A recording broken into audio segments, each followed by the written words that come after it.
अस्सलाम वालेकुम student, how are you. आज हमने स्टैंडर्ड 9 का टर्निंग फैक्ट ऑफ फोर्स का टॉपिक पढ़ना है, line of action of a force and movement arm. ठीक है, जैसे हम पहले भी कर चुके हैं, तो फॉर एग्जांपल मैं कहती हूँ कि हमारे पास एक बॉडी है। ठीक है, इस बॉडी पे ये जो है चीज़ है, इसे हम कहते हैं मूवमेंट आर्म। आर्म नहीं पढ़ना, आर्म होता है लफ्ज़। ओके, उसके बाद जो है ये है एक्सिस ऑफ रोटेशन, क्योंकि ये जहाँ से अटैच है वो है एक्सिस ऑफ रोटेशन।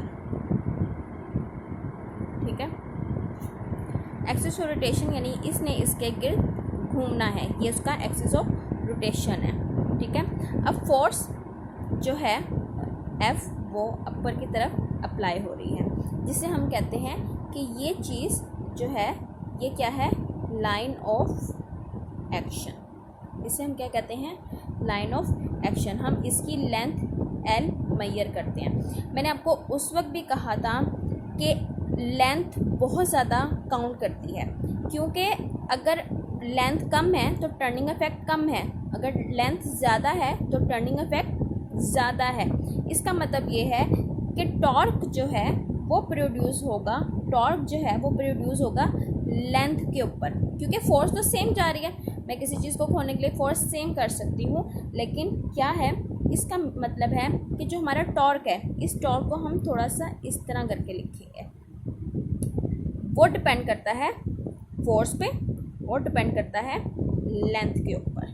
ठीक है, यानी कि टॉर्क हमारा फोर्स जो कि लग रही है और लेंथ जो कि उस स्पैनर की है या किसी भी एनीथिंग की, वो जो है फोर्स जो है वो टॉर्क प्रोड्यूस करिए। फॉर एग्जांपल, अगर आपने कभी गौर किया होगा कि अगर आप कभी किसी पार्क वगैरह में गए हो तो आप देखोगे कि ये पिंग लगी होती है, जिसे हम स्विंग भी कहते हैं, जो थोड़ी सी ऊंची होती है ना इस पे, यानी कि ये लेंथ कम होती है। जब आप उसे लेते हो तो आपको फोर्स ज़रा ज़्यादा लगानी पड़ती है, लेकिन जो स्विंग जो है वो ज़रा ज़्यादा नीचे होती है, ज़मीन से थोड़ी सी ऊपर होती है।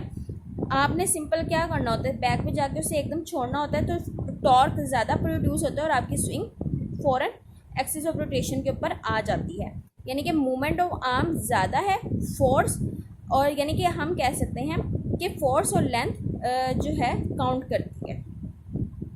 अब ज़रूरी तो नहीं है ना कि आप पहले की जब आपने स्विंग स्टार्ट किया है तो आपको फोर्स ज़्यादा लगानी पड़ी है। जैसे जैसे स्विंग जो है वो अपना टर्निंग इफेक्ट लगा रही है, तब फोर्स हमें कम करनी पड़ती है। जैसे हम एक नेट बॉलेट खोलते हैं, तो नेट बॉलेट खोलते हुए हम सिंपल क्या कर रहे होते हैं, हम सिंपल ये कर रहे होते हैं कि हम पहले में हमारी फर्स्ट जो फोर्स है वो ज़्यादा लगती है, फिर जब हमारी फर्स्ट फोर्स जो है लग जाती है, उसके बाद हमारी नेट बॉल बहुत तेज़ी से जो है वो खुलती है। अब क्वेश्चन रेज होता है, why first force is maximum.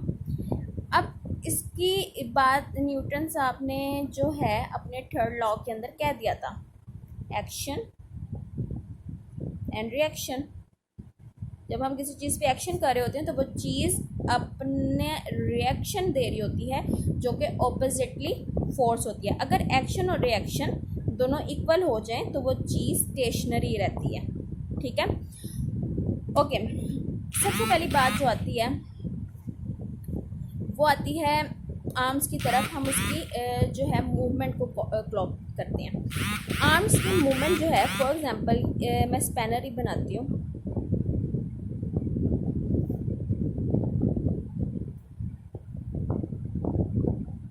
Okay, मैंने ये स्पैनर बना लिया। तो सिंपल क्या है, जब मैं नेट बॉल खो रही हूँ तो क्या है कि मैं नेट बॉल खोते हुए मेरी जो फोर्स है वो क्लॉकवाइज जा रही है।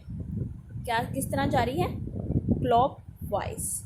अब क्लॉकवाइज का मतलब क्या होता है कि अगर हम घड़ी बनाएं, ठीक है, 1 2 3 6 9 और 12 अब क्या है, सुई जो है वो मूव करती है यूँ, सुई मूव करती है यूँ। तो इसका मतलब है कि जो चीज़ इस तरह मूव कर रही है क्लॉकवाइज, यानी कि क्लॉक की तरह, हम उस मूवमेंट को कहते हैं कि वो है क्लॉकवाइज मूवमेंट।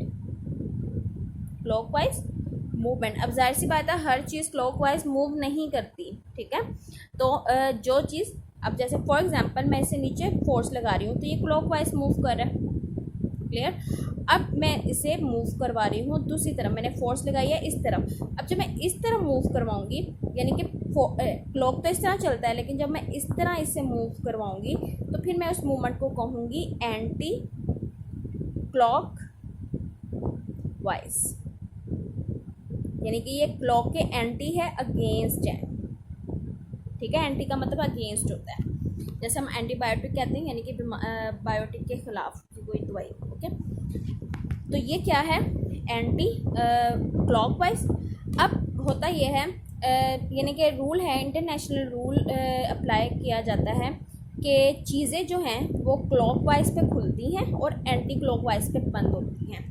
अगर ये इंटरनेशनल लॉ है, अगर आप वाटर बॉटल खोलें तो आप उसे क्लॉकवाइज खोल रहे होते हैं और यूजुअली, ठीक है। और जो है जब हम उसे बंद कर रहे होते हैं तो हम उसे जो है एंटी क्लॉकवाइज मूव करते हैं। और ये वाइस वर्सा भी हो सकता है, क्योंकि पाकिस्तान के अंदर समटाइम कुछ चीज़ें आइडियालॉजी के तौर पे नहीं अप्लाई होती हैं। हो सकता है कि हमारी जो बोतल है या वाटर बॉटल है वो एंटी क्लॉकवाइज चल रही हो। अब नेट बोलेट का भी रूल यही होता है कि क्लॉकवाइज पे वो खुलेगा और एंटी क्लॉकवाइज पे वो जो है वो बंद होगा, ठीक है। अब हम इसकी रीडिंग की तरफ आते हैं।